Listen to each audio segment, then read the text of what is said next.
Welcome to stage 2. Murrieta. This is the category 4 and 5. It's racing for 9 laps. And real quick, our top 3, please raise your hand in third place currently by virtue of stage 1 results. The third place city is David Pfannenstiel. And in second place currently on the road, Paul Mason. And our leader on the road currently, Joshua Pfannenstiel with SDBC. Congratulations, you guys are racing for 9 laps, and we're going to cut you loose. Riders ready. All right, so here we go with another race commentary. This is a Tour de Murrieta Stage 2. This is the circuit race. Some call it a road race, but it's more of a circuit race. And just right off the bat, I'd like to say I love this layout.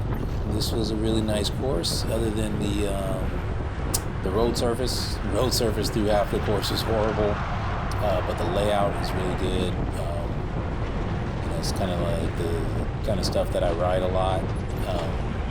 Just really like it.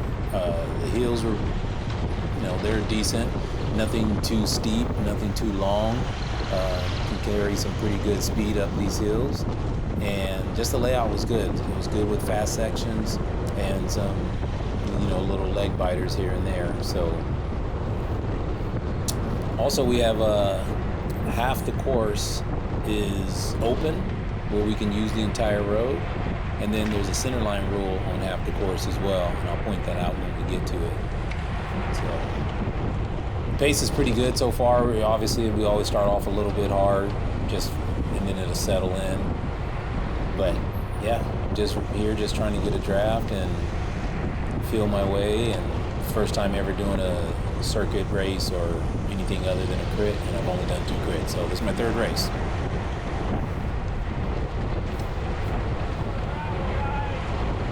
This first turn coming up here, you can hear us yelling sharp left, stuff like that. It's really tight. I thought a guy was going to go down. There's a guy to my left right here going through the dirt, but he didn't go at too sharp of a lean angle, so he was able to stay upright and get a good drive out of the corner. Now this next turn is where the course begins to have the centerline rule, and there was definitely some major issues with the Cat 4-5 race and the centerline rule and the neutralization rules, and just following the instructions of the officials. And I think it could have all been avoided by a little series of events that's coming up on this next road. So basically, our entire race was disqualified. Everyone in the field got disqualified. Doesn't matter if you broke a rule or not, our entire field got disqualified for not listening to the officials, going on both sides of vehicles, things like that. If you search Tour de Murrieta Stage 1, you'll see there's another video. I forgot the rider's name, but he has this video on there, and it shows the whole race, and it shows all the violations. It shows when some really dangerous situation comes up where the field, the group is on both sides of cars. So here we're only supposed to be on the right side of the double yellow here. Obviously, if you go across it for a second, it's not a big deal, as long as you get immediately back over. However, if you advance positions from across the double yellow, you're supposed to get disqualified. They warned us all before the race, in staging. There's an official here to our left. She's actually currently warning us right now. She goes up to a rider that wasn't listening. I believe this is like her 2nd or 3rd time telling this rider. And, for the most part, everyone was kind of blowing her off. You hear a bunch of guys in the group that were trying to remind the other riders, hey, centerline rule, myself included. But I think this whole disqualification of our entire field could have been avoided if that official would disqualify the people that she kept talking to repeatedly. And that would have put us all on notice. Hey, those guys just got pulled for breaking centerline rule, and we would have all probably fallen in line. Now, at the time that the major violations take place, I'm off the back. I'm probably half a mile back at that point, and didn't even realize there's a bunch of us. There's maybe, I don't know, 5 to 10 riders, and spread out off the back, and we didn't even realize we were disqualified. Like the whole peloton had been disqualified, or our whole field has been disqualified. So those violations probably didn't look too blatant to you at the moment, but when we were there riding it, some people were doing it repeatedly. They're moving up outside the double yellow, and the official was right there warning us on like the first 2 laps. Later, if you ever watch the other riders' video, you'll see how blatant the offenses were. This little hill here is pretty good, and what's funny on this street, you notice things when you're, obviously I'm in the pack right here feeling pretty good, and yeah, but on this street there's some wildlife there that you don't notice while you're racing. You're just out there, paying attention to the race, putting in your efforts, and you don't get to see all the beautiful things in the area. But this was a very, very likable course other than the road conditions. And you see the guys almost bumped there. This hill right here is a little leg snapper. It's not, not too long. It's just a little steep acceleration. But there was so much surging on there, and you needed to be up front. This is the story of my race this weekend. Is I was out of position. I'm on the back, starting off on the back, and it's a lot smoother up front. You don't have as many surges, and you can't get caught out by strategy when you're up front because you can see what everyone's doing.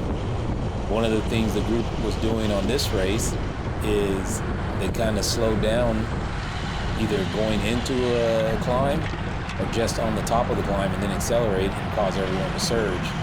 And I didn't think it was intentional at first, but I don't know, maybe lap 3 or 4, you can see it's pretty blatant at one point. Like the group up front is going so slow, and then they take off.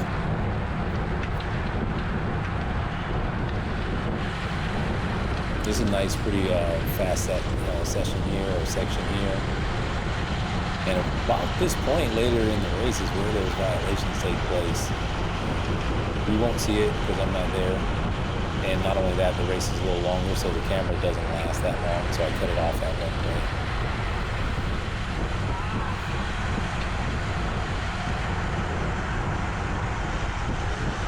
So right here, I'm still feeling pretty good. It's only lap 1. Each lap is about, I think it's 4.2 miles or 4.16 miles. The pace is hot, but it's not too hot. I mean, we're going almost 40 miles, so obviously we have to pace ourselves a little bit. So one thing that I want to mention, I think I mentioned it in the other video, but you'll see how it plays out here, is for this ride suits me pretty well. Nice little punchy climbs, nothing too serious, a good flowing course. It's a decent speed, it's not too high of a pace. I mean, I think it's only 20-something miles per hour, low 20s, not hectic 20s like the crit races are. But I was definitely not fueled for this weekend.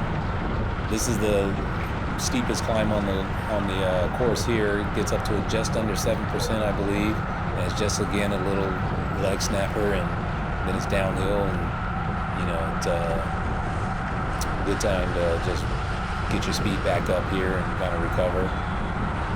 But yeah, I definitely wasn't fueled for this. I wasn't fueled all weekend correctly. Didn't get good sleep either. The night before this race, my sleep was fine. But the 2 nights before that, I didn't get good sleep, and I wasn't fueled correctly for this race at all. Didn't really even have a breakfast. And you're going to see later in the race, like, it wasn't the pace that got me. It was the energy level that got me. And I was just fading. And, even after I faded a little bit, I was still able to go at a decent clip, but I just really wasn't fueled for it. And I was surviving off of hammer gel and some booze. But my body was so depleted from the last few days that, I was pretty much doing what I could. You see Danny over there to the right, number 504. he's been helping me and my wife out a little bit with some advice and, tactics and, just giving us all the tips that he can.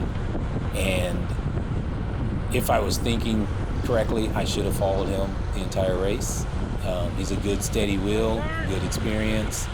And I do ride with him for a little bit, maybe a lap and a half or so, and he makes a little move. In about a lap, he makes a move going up between some riders to the left, and for whatever reason, I hesitated.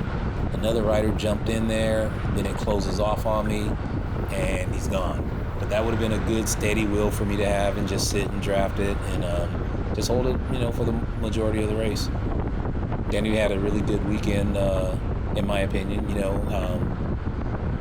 Did pretty good in the crit and finished strong with the pack here as well. So unfortunately, I didn't get to see his results since we all got DQ'd.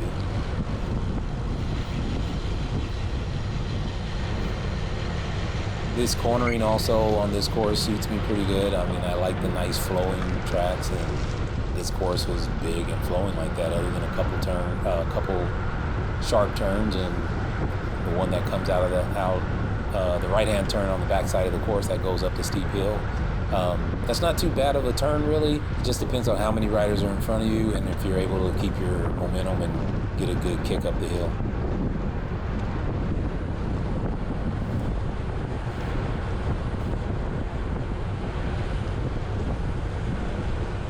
We were coming back into the last turn, back in the start,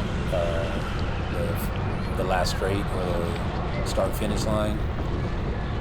Felt pretty good later in the day. There's so many people watching, and for Cat 5, we're early in the morning. We don't get too, that big of a crowd. Usually everyone comes later for the race. But later in the race, yeah, it felt good just to have people cheering and yelling and, kind of holding interest in your race. And unfortunately, sorry, I should have mentioned this at the beginning, but I have no data for this. Somehow, Wahoo claims that they had a bug in their last firmware update that was just last week or so, and it somehow factory reset my entire Element boat, and I lost every ride on there. I was only able to get the data for the crit race because I had already posted it had already posted to Strava, so I was able to download the file from Strava and use those metrics in my edit. But here, yes, this race is lost, and all my previous history is lost as well. And they said, I guess they said a bunch of people are dealing with that same issue, and it was a one-time thing, shouldn't happen again. But I don't see how that's possible, being that they haven't released another patch to fix that bug. So, I'm not an expert in IT, but usually if you have a patch with a bug in it, it has that bug, and you release another patch to fix that bug. But they're claiming it's a one-time reset, and hopefully none of you are going to experience that same thing, because it's pretty frustrating to lose all your rides. All your previous routes that you entered, all those things, you have to somehow reset again or redo again.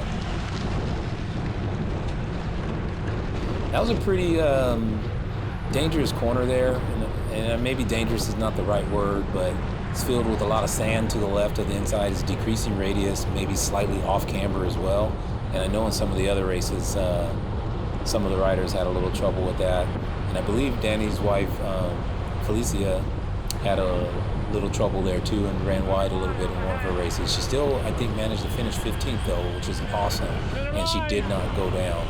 So that's pretty awesome, but I know it's a pretty tight corner to go in with a bunch of guys or a bunch of riders, and being that it tightens up so much, you're pretty much gonna get forced to the outside a little bit.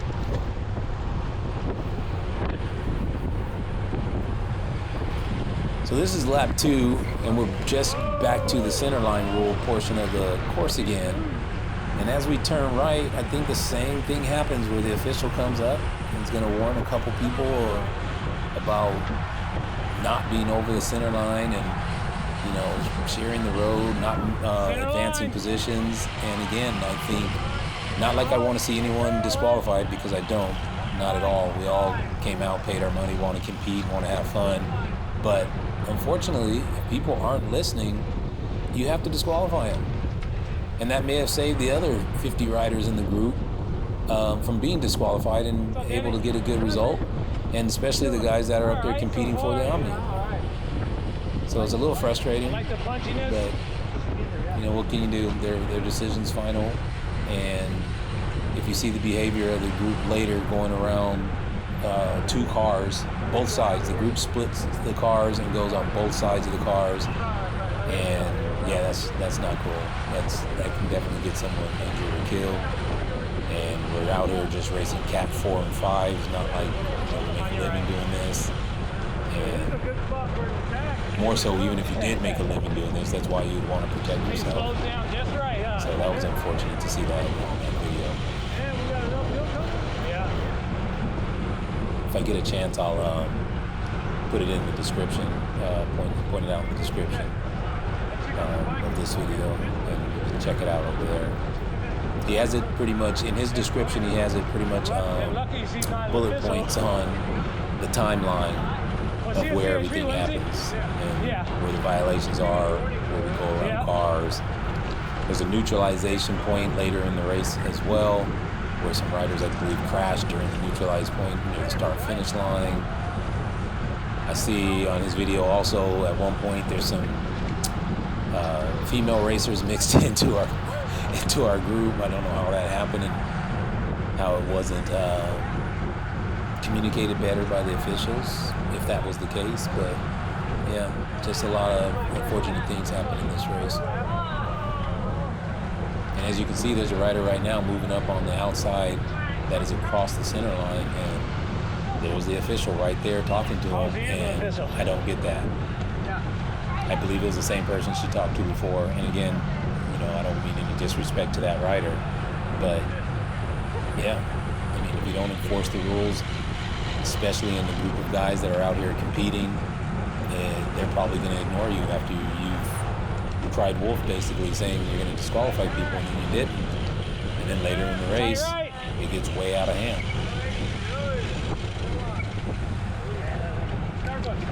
Really wish I had my stats for this hill here, because I believe at one time I saw like 1,000 watts going up this hill, and yeah, that's a lot of watts for a little, 30-meter sprint or 40-meter sprint up the hill.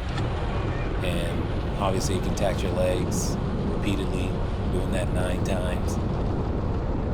But you get a little rest here and recover and carry a lot of momentum up this hill. I believe we were doing just about 30 during that downhill, and then you get to carry the momentum up the top of this hill here, which at the beginning of the race we were doing a little bit over 20 going up this hill. I think by my last time I'm going up this hill, I'm doing about 17 or so. So definitely just ran out of energy, and I can tell just I wasn't fueled well this weekend.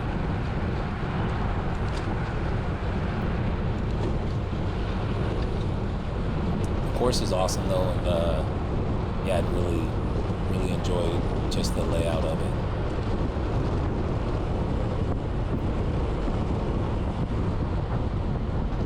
Here I probably should do it, speed up a little bit, or maybe move to the left and just get a better draft. I think this weekend, I don't know, something was wrong with my brain, because I was really not taking advantage of drafts that I had. I was taking it for granted, sitting in the wind more than I should have been, and I got dropped basically both races. So yeah, I definitely have to be more efficient, especially until I get more fit and get a little stronger, get used to the competition out here. And yeah, those little efforts, sitting in the wind by yourself, make a big difference. And I believe that's Alexander, number 565, Alexander McKinney, I believe it is. We rode together in the crit. It was good having him and John ride with me, and just being able to keep some concentration and finish out the crit as we were all a lap down. Here goes another leg snapping hill here. It's kind of fun though. It's fun just getting to sprint up the hill with those surges. This was a really nice, fun race to me, even though, my fitness and stuff is not where it needs to be. Simon, I think that Simon in front of me there, spent a lot of time with him this race. We both kind of fall off on about lap 5 or so, and kind of two-man teamed it for a long time. Caught a couple people, and a bunch of some of the women riders, and then we caught a couple of our group as well that had fallen off the back. But yeah, it was good fun, just chatting, taking turns pulling, just trying to survive and make it home.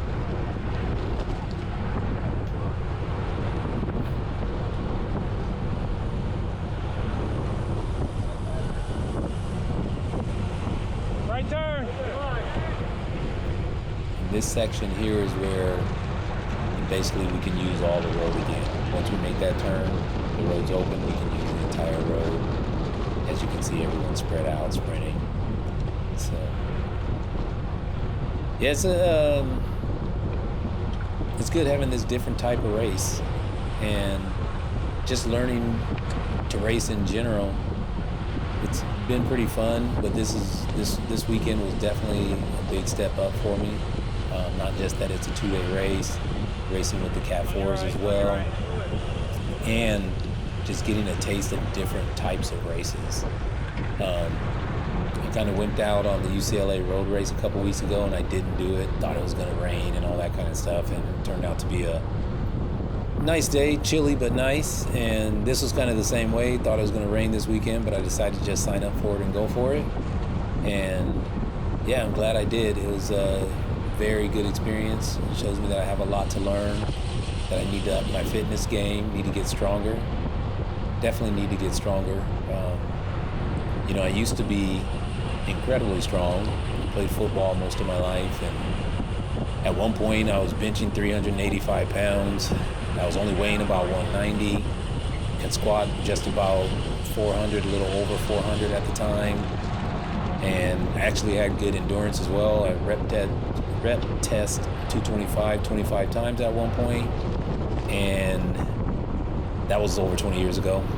But yeah, I basically neglected strength workouts, and once I started battling through some illnesses, I just worked on,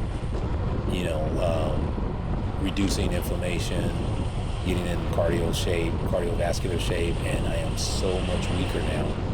Even just a couple years ago, my FTP was about, the highest I had it at was 289, and that's just the first year that I started riding. And for whatever reason, training myself and making mistakes, yeah, I've lost a good 50, 60 watts off my FTP, and I need that back if I'm gonna race. Riding in normal rides, it doesn't hurt me as much, and obviously when you step up the competition, yeah, I'm way down on watts now, and that's what fatigues me so fast, is just, having to carry that power. And I have no clue how I lost that many watts. And it wasn't a one-time test. It's not like I did a fluke test or anything. I have, the data on multiple times where I've done, 280, 275, stuff like that. Even on rides where I've had that as average power for an hour, not a 20-minute FTP test. And at the moment, I'm barely carrying 230, maybe a little over 230 for an hour. I am older though. I'm 49 years old, just turned 49 in December, and I've only been riding for a couple years, so I don't have a lot of miles, 10,000, 12,000, something like that miles under my legs in these last few years. And typically I just ride with my wife. It's my wife and I, one of my friends that just started racing as well. It's typically us three on a majority of our rides, and that's not how you get faster. So definitely I'm going to change out my training regimen, start doing some faster rides, most likely the Montrose ride out of Pasadena. I'll probably do that on Saturdays. And then I just definitely got to do some more FTP building workouts and just build my overall fitness for this year. So this will be a good training year for me, and I'm just going to use this entire season for, a learning season, and just baptism. So beat me up now and teach me as much as you can.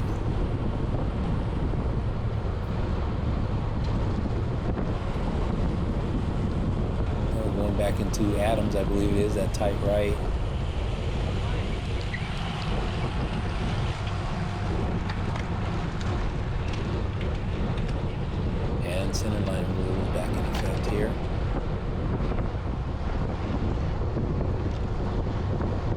right after we turn right here, if you look, there's some goats to the right there. But while we're riding, I didn't notice this every time, and I previewed the course this morning, like on my warm-up. And as we make the right turn here, there's a house to the right, and when I was off the back, just kind of having some alone time, I noticed there's some camels in this yard right here over this. Once we get over the bridge, there's some camels in the yard. Camels and alpacas. Now, alpacas are pretty normal in California or in the United States. We have them different places. But I don't think I've ever seen a camel in somebody's yard. I don't even know if I've ever seen a camel in a zoo out here in California. But definitely I've never seen a camel in someone's backyard. And they had 2 camels in the backyard here. So, and the camels, I noticed, had a lot of fur on them. And I wonder if that's just because it's a little colder maybe here than in their natural climate. And that's the house I was talking about that just had that white picket fence. They had 2 camels in there, but they had a little bit of thick fur on them. And I wonder if it's just because of the cold climate. They've adapted to the cold climate and have just a little bit more hair than you see them in like Africa or India or wherever they're from. That was our National Geographic update of the day.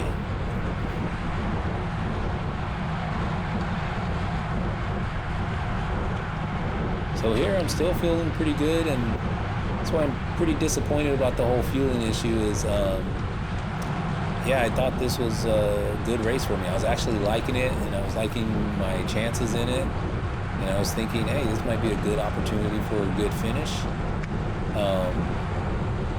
It's kind of the types of rides that I enjoy.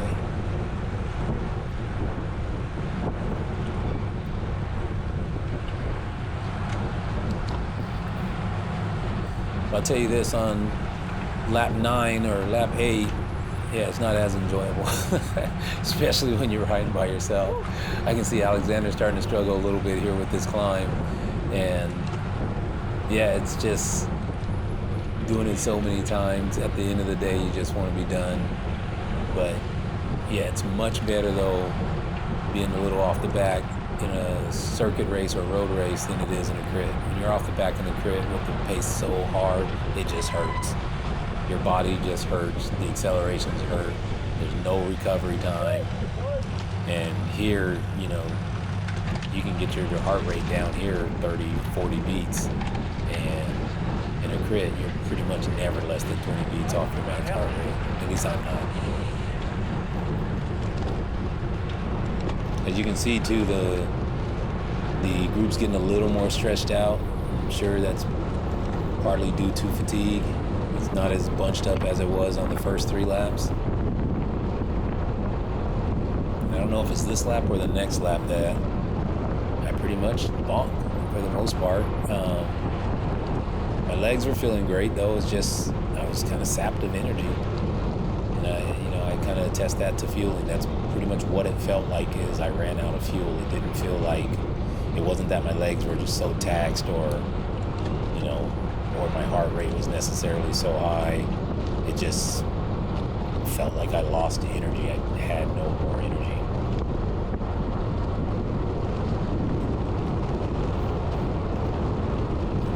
That's Simon there to my right that I'm passing, which obviously is starting to fade a little bit as well, especially on this section, because this is the section where you can recover and get a draft and shoot down this backside. It's pretty much a recovery section, other than the next little leg snapper.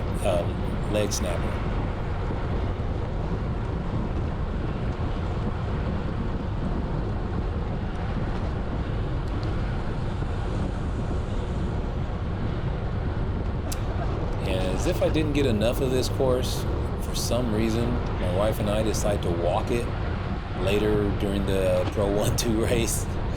And that was not the best thing to do after doing a 40-mile road race basically, or a circuit race.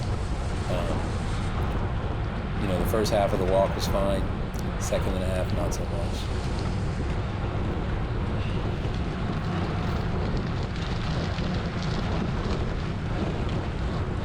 I think we have a crash coming up right here. Yeah, there it is. Have no clue what happened there. but unfortunately the rider went down. I'm assuming touched the front wheel to a rear wheel.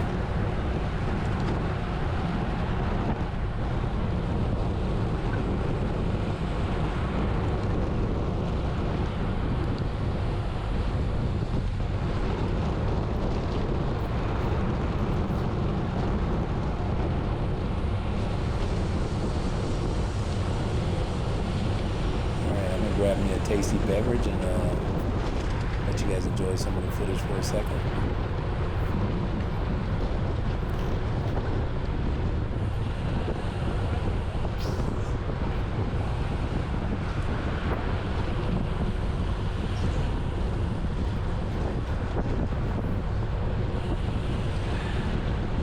It's nice to have teammates.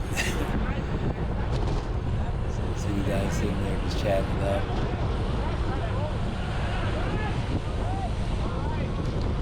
It's me calling out inside. It's pretty tight here, but typically I don't have any issues holding my line, so I don't mind going to the inside. It's not like it was yesterday where people were dive bombing and taking other guys out.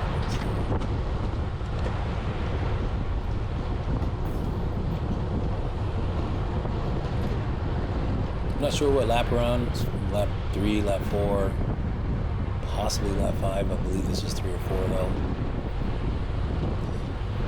For some reason, this section here, coming out of this turn, I never really got this turn right here. I don't know why. Coming out of this turn, I don't know why I always kind of struggled right here. I mean, we were given a good little punch coming out of it, and I think we were doing somewhere between 20 and 24 miles per hour here. But I never really felt like I got good momentum or a good drive coming out of this turn. And then here, this is just a mistake too. I'm sitting on a wheel that kind of lost touch. This is Alexander here, struggling a little bit along with me. But yeah, I kind of realized he lost touch, and then I tried to make up my distance on the turn. But that's one thing that I definitely have to learn, is you kind of have to surf wheels. If you don't have a team or a strategy, you have to surf wheels, and you have to constantly be ready to bounce to another wheel. Or just put in the effort yourself and attach to whoever you want to attach to.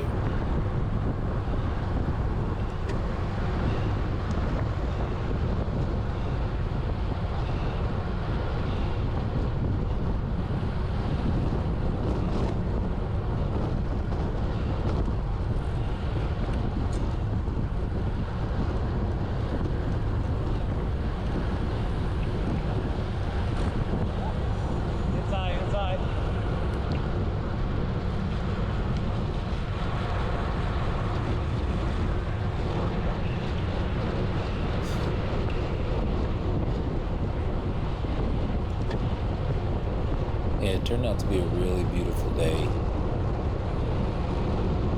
Windy a little bit here and there. It's kind of hard to tell. I don't know if the camera's going to pick it up or not. But we're on that back stretch. I think it's Guava Street or something like that where the camels are. That was a pretty nasty headwind later in the race. And, it's somewhere between 1% and 4% uphill. Just kind of a steady climb. That was my wife right there to the right that we just lapped. She had a miserable time. I wouldn't say a miserable time. I mean, she likes competing as well, but she had a little bit of a hard time with these two races. She's a Cat 5, and with the women, they race 3, 4, 5, and unfortunately, women just don't have enough numbers in the field because it's pretty unfair for someone to just start riding and they're racing with Cat 3 women, and it's night and day from Cat 3 to Cat 5 for women. For men too, but yeah, I mean, the pace was hot. Everyone said the pace was hot. We looked at some of the times from years before, just from people that we know on Strava, and yeah, all of the times were a little faster this year for the people like at the front. So just assuming the race was faster. And she doesn't like crits and things like that anyway. She likes to road race. She loves to climb, steep, long climbs. So yeah, she was pretty much kind of dropping from the beginning on this type of race just because the girls were going so fast on a circuit race. and she pretty much rode the whole thing solo. But yeah, I mean, it's kind of hard to get a lot of women out to race. And then when they do race, they're racing against people that have been racing for 5 years in the Cat 3s or whatever the case may be, maybe even longer. I don't know how long people, what experience level Cat 3 is. I know it's a decent level to be at. So yeah, it's kind of hard to think that, well, I don't know, it's just kind of hard on their enjoyment. Everyone likes to compete. If you're out here racing, most likely you like to compete. It's just a little hard if you're gonna really just get smashed on day one. It's kind of hard to get people to come back, especially when they're on the fence about racing to begin with. So for anyone that watches this, yeah, I encourage more women to come out. I kind of promote the sport every day, mainly because I'm new to it and I'm still on fire for it. And yeah, I wish somebody would have promoted it to me or introduced it to me years ago. And yeah, so definitely try to get more women out to the races, and maybe they can have some full Cat 5 fields of new riders, and have a chance to learn and have some fair competition.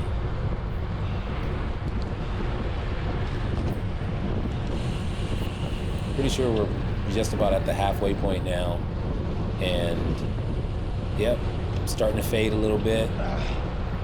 Breathing starting to change a little. I think I just took a hammer gel and almost choked on it, so that doesn't help.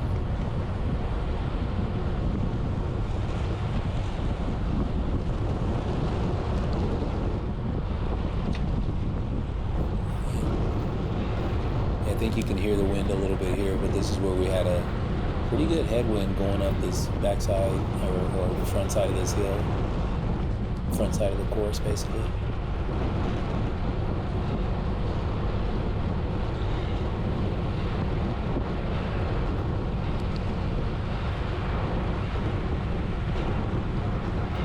Yeah, and for me, people ask me how I felt, and some of the people I talk to that do not race, they think or thought I'd be disappointed by like getting dropped or whatever the case may be. And yeah, there's a little bit of disappointment there, but for me, no, I'm happy to be out here.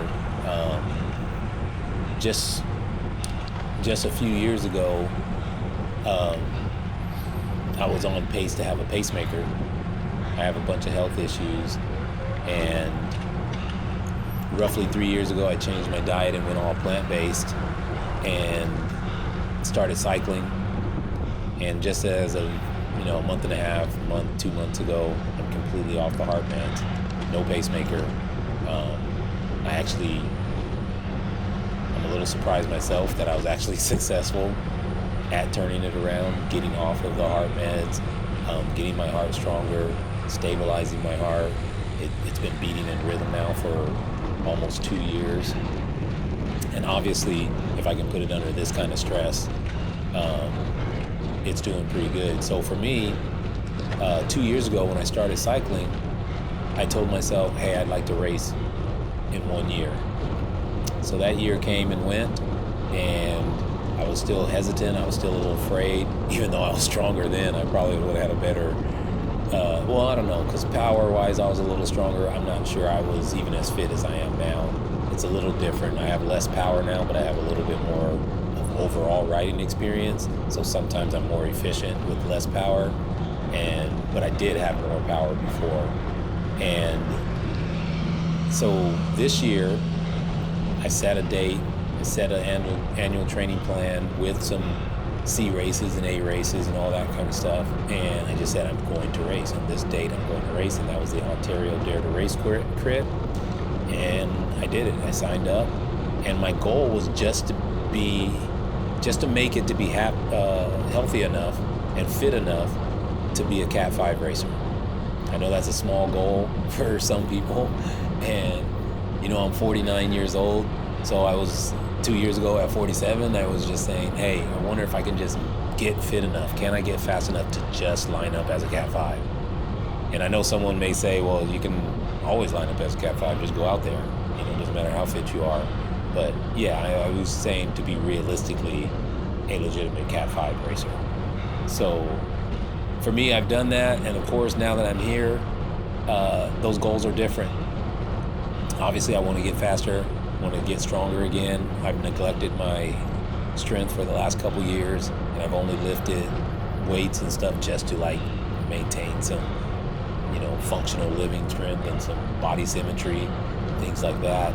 And yeah, this is definitely motivating. This weekend was definitely motivating, seeing how strong some riders are even at the beginning stages of racing. And it's motivating me to even raise my fitness another level. So here, obviously, I've fallen off the back. We're not too far out of touch yet. This is Simon that I'm coming up on, and I just said, you know what, make an effort, see if I can catch him.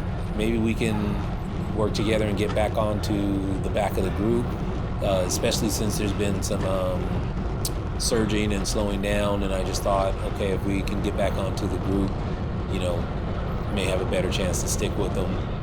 And so I'm just going to make an effort here and try to catch Simon. Obviously, he's not giving up either, so it's not so easy to catch him. And then I can see there was another rider just in front of him, and I thought, okay, so maybe if I catch him, then we catch the next rider. There's 3 of us, and then maybe we'd be able to put in some effort and rotate back onto the back of the group, especially basically just putting in a hard effort on one of the climbs or one of the downhills, and you can make up a lot of time, especially if the pelotons just sat into a rhythm, or if they sit into a rhythm.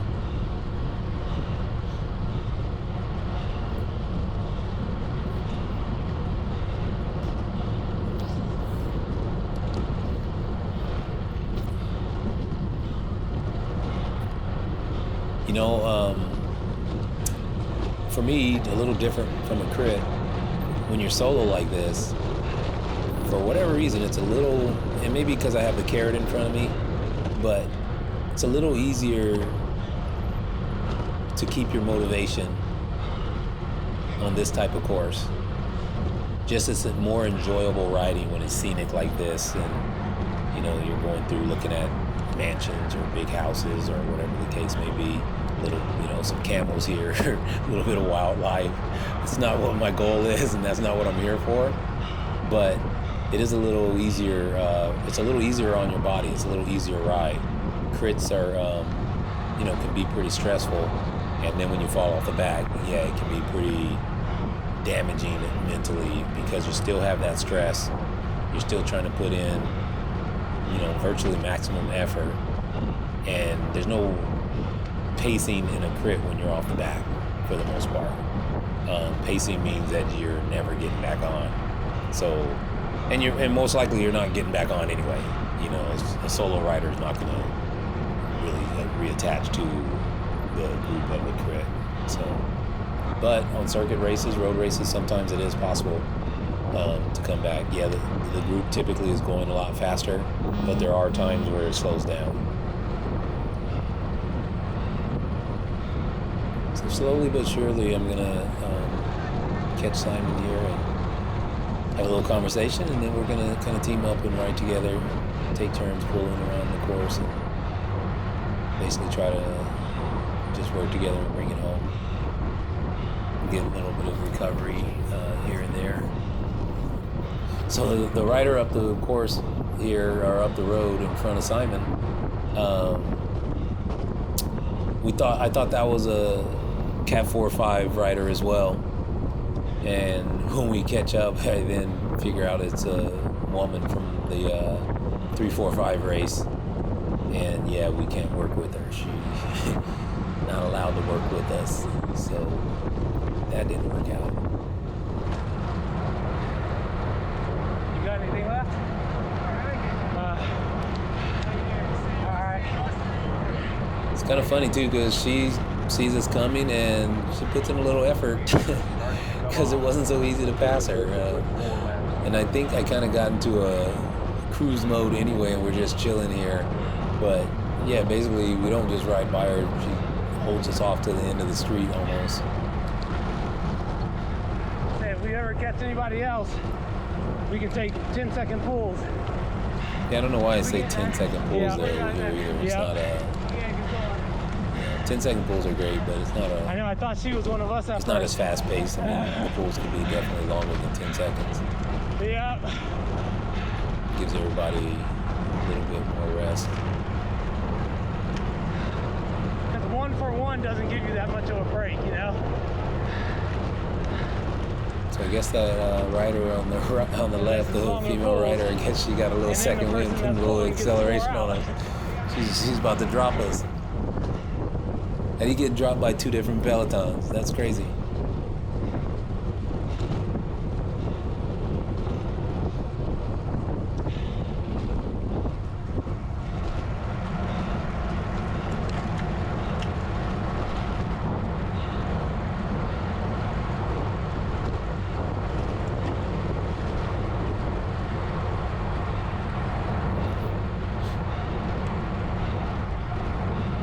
Yeah, a little road work can definitely be done on this course.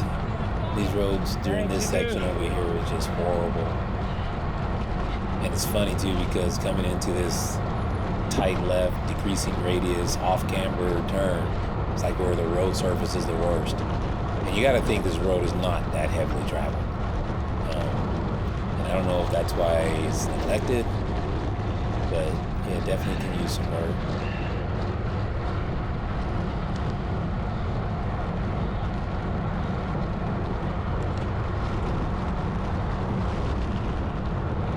Basically this last, like, I don't know, couple laps of the race, we just kind of work together and bring it home. I'm not going to show the entire race. I mean, it's not like it's been exciting to begin with, but, you know, I shorten it up here and there just for time's sake, and the camera's not going to last the entire race anyway, so I do cut it off for a little while. And unfortunately, I lost all my data. So, yeah, it's just Simon and I here having a little bonding time and just switching off for the next, I think, 3 laps maybe, and just bringing it home. And of course, we don't know either the shenanigans that are going on up the road here, since we're about, I don't know, we're probably close to a mile back now from the group, or I don't know, half a mile, something like that. We do see the group every once in a while, you know, at the corner, at the top of the road or whatever. But yeah, definitely not gonna catch them. They're slowly just walking away from us. Okay, I got 52. I believe we almost caught the women's race though at one point. We got excited, thought it was our group for a second, and no, it was the women. And it was over there because they only did 7 laps, I believe, and we did 9 laps. Just I'm new to this. Yeah, it's the first I set the race. Me too. I did Ontario, and then I did yesterday. Yeah, yesterday. Yeah, yesterday was way harder than Ontario. I know there's a camel right there. A camel in America. Yeah, so just noticed the camels there. Simon and I chatting a little bit. Yeah, I think I'm gonna just raise camels.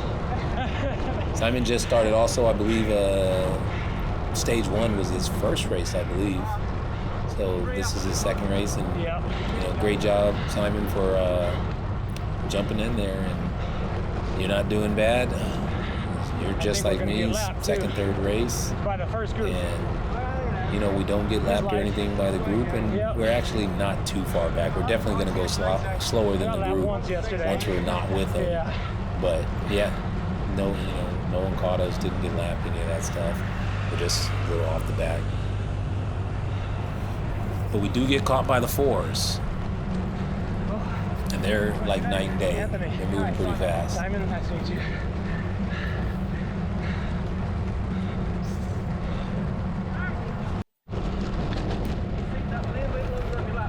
Yep. So obviously I've fast forwarded now. To further along in the race. I don't know what lap we're on exactly because I lost all my stats and stuff. So yeah, that's so frustrating. Yeah, I have no clue why there's no way to get my rides and stats from Wahoo. I don't even know why, like, since I have the companion app. Some of the rides are still on the companion app. I don't even know why I can't get those routes back onto the Wahoo or whatever, or that data, but they say it's gone. You can't do anything about it. Once it factory resets, it wipes everything clean. I almost thought somebody switched Wahoos with me because basically the Wahoo was on. I finished the race, stopped the Wahoo.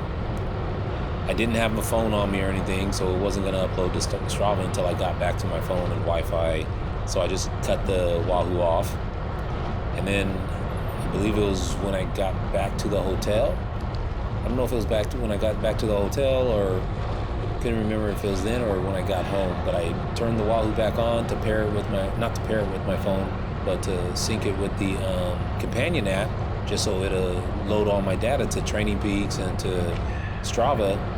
And when the Wahoo came on, it had the barcode again, or the I forgot what it's called, the HQ code or whatever, and it was saying pair the phone, like it was a new phone. I mean, like it was a new element. And I tried to do everything I could, nothing happened, so I paired it, and it had a completely different ID number. And at that point I was like, okay, well, either someone switched Wahoos, even though the Wahoo was never out of my sight, someone switched computers with me, or it must have factory reset, and it probably grabs a random ID number once it does that. And that was what Wahoo says is what happened. And I told him, I said, well, I don't know how it can factory reset when the power was off. Like, the power wasn't even on. How did it factory reset? And they explained that it was some bug in their patch, and there's basically nothing they can do about it. So, yeah, so hopefully everyone got their data from the weekend. They said the patch was actually released on February 27th, I believe. But I don't know, my last few days have been fine, so I don't know what made it all of a sudden reset. Unless it was these bumpy roads out here and jarred it into reset. So anyway, it's still just a little frustrating. I have to go back and set up my entire Wahoo and hope that it doesn't happen again. And I'm really bummed just from this, not only these race stats, but just to track my fitness and workouts and all that. So I'm missing all the stats from my Training Peaks as well. And just frustrating. It's not like these things are cheap or anything. We spend a decent amount of money, and I just wish there was a backup. I believe now they may have some type of cloud backup, because it says you have to log into your Wahoo account, so maybe they're backing things up now. I'm just really not sure. Right here we're catching another 3, 4, 5 woman. I don't know what category she's in.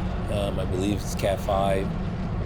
I try to encourage her to stay focused, but she wasn't really feeling any of that. She was just like, yeah, whatever.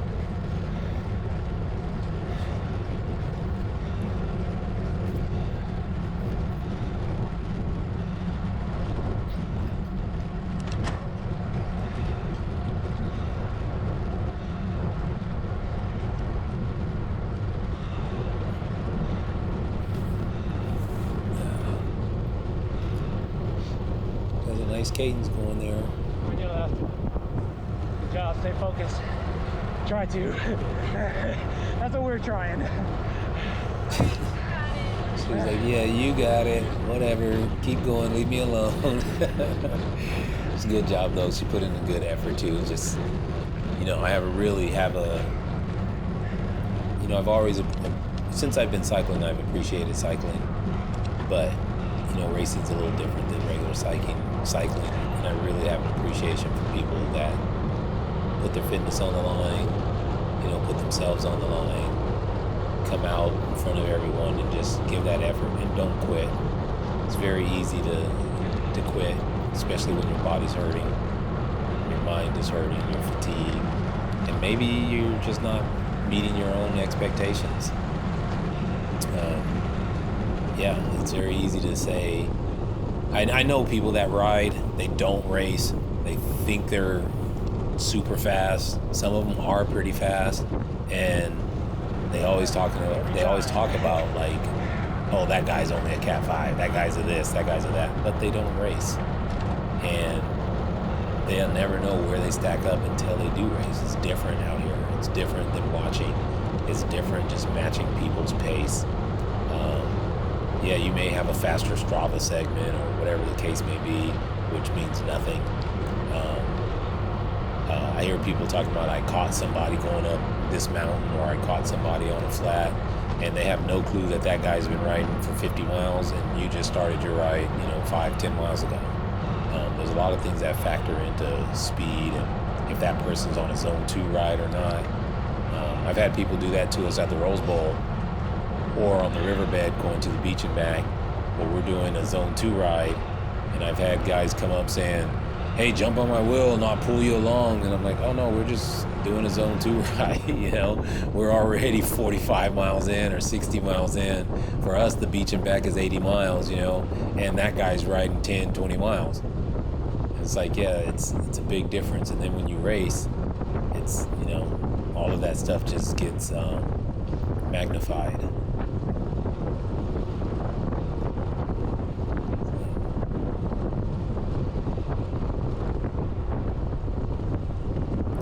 Yeah, I've also heard when I was motorcycle racing, there was a saying, and I'm pretty sure this saying fits in probably all racing, but the saying is that racers race.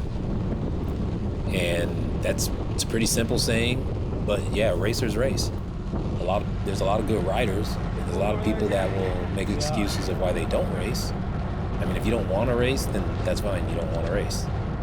But there's a lot of people that say, I want to race, but I don't have the time. I want to race, but I don't have the right bike, or whatever the case may be. And honestly, racers race. A racer's gonna race.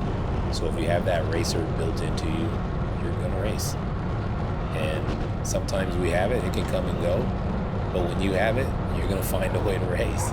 It doesn't matter if it's raining that day or if it's cold out or whatever the case may be, you're gonna find a way to make sure that you're racing on a regular basis, or somewhat on a regular basis. So, and I'm not saying that to knock anyone or anything like that. I mean, cycling is awesome, and there's many ways you can cycle. Everyone doesn't have to race or anything like that. It's basically just conversation here, and just people talk a lot about being fast or how fast they are, or being faster than another person, and the only way to really know that is to put yourself out there and race.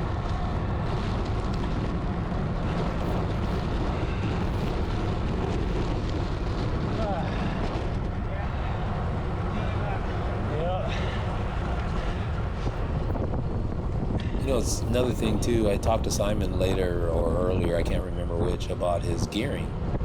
That would be interesting to know, what gearing everyone has, being that we're beginners, or that we're in the beginner classes here. Most of us don't have 2 bikes or whatever the case may be, and I just wonder if people change their gears, depending on the race. If they're doing, say, this race, they may ride a 50. In the crit, they're going to ride a 52, 53. Or if they just ride a 50 the whole time, or 52 the whole time. I mean, my bike's 52 36 with a 1130 cassette on the back, 11 speed, and that's just what I ride.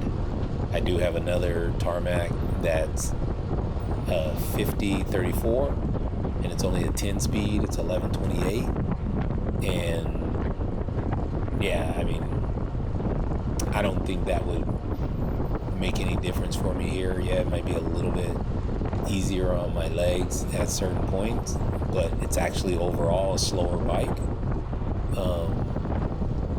Yeah, so I don't think that factors in. For me, it didn't factor in. I just wonder what other people do and what they're riding, and if they're just turning a 50 or 52, 53, what their gearing is, and what their cadence is as well.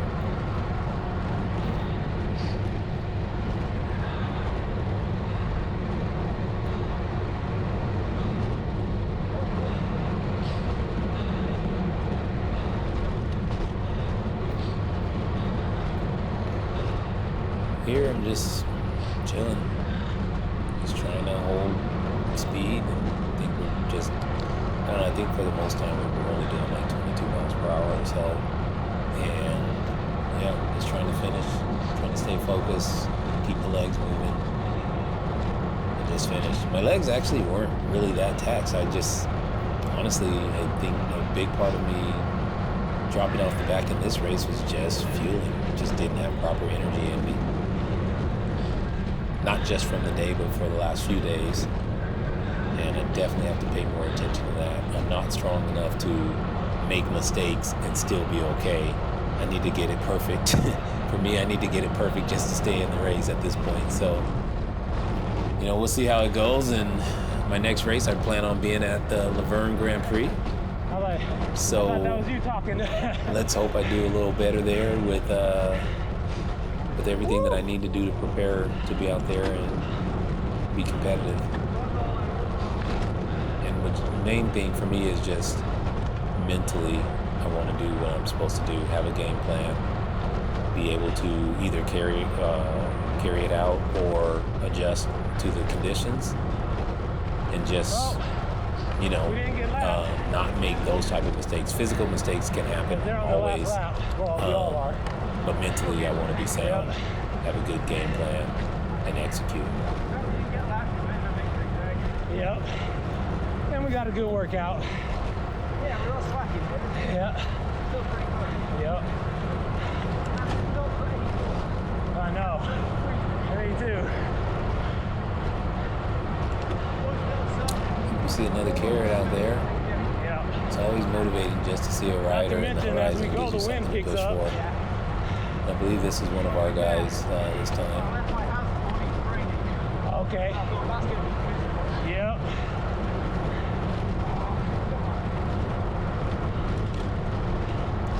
It's funny too, I guess I wasn't the only one not fueled properly, because after our race and sometime during the race, and when we walked later in the P12 race, I saw a lot of people around the circuit that was kind of laying out, being stretched. So there was a lot of cramping going on during the later races, and I believe some during our race as well, because I saw some people that were stretched out after our race and were dealing with some cramps, and hamstring, quad cramps, calves, you know, just overall cramps. And this rider here, I believe his name is Garrett. Yeah, we had no clue where he came from. And he came by us so fast, I thought he was like on a breakaway or something lapping us. But it turns out he had already been dropped.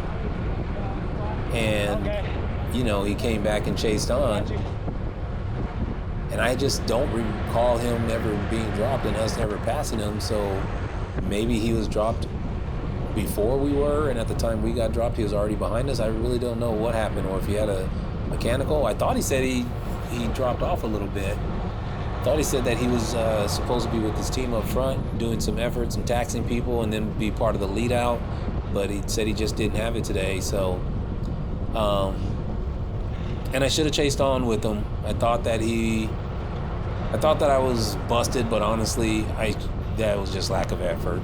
I should have chased on, and especially with three of us, Simon's still with me right now,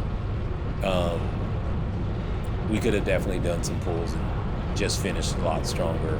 And he told us specifically, he told us at the end of the race, he was like, yeah, I was just trying to ride you guys off my wheel. And because, you know, it's what you're supposed to do. And that's one thing I need to do, is get into race mode. Like, we are racing, not just riding. And especially when you fall off the back, it's easy to get into riding mode instead of race mode. So, yeah, I just definitely have to be a little more racy. You know, make up every place you can. It's just good for practice. Right now it's at the back of a race, but who knows, a year from now it might be at the front of a race where I need to run somebody down, and you need to, you know, get in that mentality of holding wheels. This is the last lap. So it's not like I have anything to hold back from. If I pop, I just pop and still finish. It's no big deal. So, yeah, definitely should have chased on.